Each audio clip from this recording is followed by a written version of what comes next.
बेळगाव ग्रामीण भागातील वाघवडे सावगाव परिसरात आज भक्तिमय वातावरणात ज्ञानोबा तुकाराम पायी दिंडी सोहळ्याला उत्साहात प्रारंभ झाला.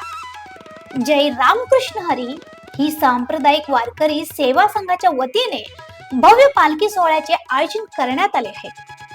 हबप श्री भुजंग महाराज पाटील यांच्या पवित्र सानिध्यात आणि शेकडो वारकरी तसेच भाविकांच्या उपस्थितीत पालखी सोहळा मोठ्या भक्तिभावात पार पडला.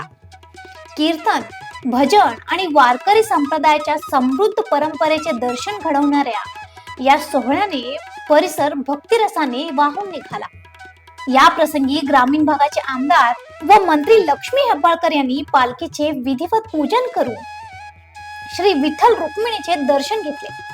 त्यांनी पंढरपूरकडे पायी प्रस्थान करणाऱ्या सर्व वारकरी भाविकांना शुभेच्छा देत त्यांचा प्रवास सुखरूप, मंगलमय आणि यशस्वीरित्या पूर्ण हो अशी सदिच्छा व्यक्त केली.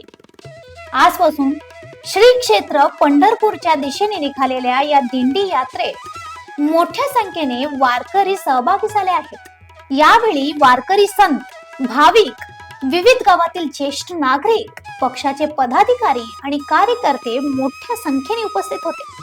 अशा आणखीन अपडेटसाठी फॉलो करा व्हॉइस ऑफ इन्फोग्रामला.